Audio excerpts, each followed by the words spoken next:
Die minister van elektrisiteit sê onteiening sal gebruik word om die land se transmissienetwerk uit te brei indien dit nodig is en nog 'n ligte vliegtuig word vermis.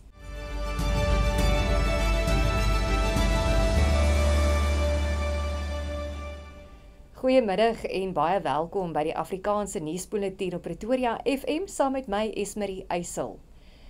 Die minister van elektrisiteit, Kgosihenso Ramokgopa, sê onteiening sal gebruik word om die land se transmissienetwerk uit te brei indien dit nodig is. Die departement van energie en elektrisiteit onderhandel reeds vir 3 jaar met een boer om kraglyne te span wat deur sy grond loop. Die minister meen die tekort aan hoog- en laagspanningsdrade wat die suidelike provinsies verbind, verhinder die land se vermoëns om bykomende groen kragopwekking te verbeter. Ramokgopa sê die probleem is dat sommige privaat eienaars toegang tot hul eiendomme weier. Hy meen onteiening is in die gevalle 'n instrument wat kan verseker dat die beste roete vir die hoogspanningslyne gevolg kan word.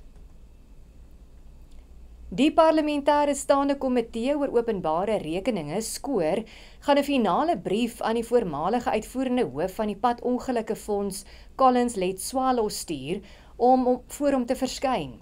3 vorige versoeke vir vrywillige deelname is reeds aan hom gestuur, maar hy het na bewering die komitee se gesag ondermyn. Die komitee ondersoek die POF se finansiële bestuur, verliese en beweerde wanadministrasie. Tydens die huidige verhoor is getuienis oor miljoene rande se kontrakte en besluite deur Letsoalo aangehoor. SCOR meen hy wil die ondersoek binne 'n redelike tyd afhandel en die publiek se belang in die saak dien. Die ANC gaan die hof nader om toegang tot sy bankrekeninge te verkry nadat die party in 'n finansiële krisis beland het oor sowat 37 miljoen rand se skuld aan Ezulweni beleggings. Die party se tesourier-generaal, Gwen Ramokgopa, sê al die party se operasionele bedrywighede is lamgelê. Die ANC se bankrekeninge is bevries na 'n uitspraak deur die Hooggeregshof in Johannesburg dat die party sy skuld aan Ezulweni vir die druk van verkiesingsmateriaal moet betaal. Die balje het vroeër van dese maand meubels, rekenaars en kombuistoestelle ter waarde van ongeveer R140 000 uit die ANC se hoofkwartier Luthuli huis verwyder.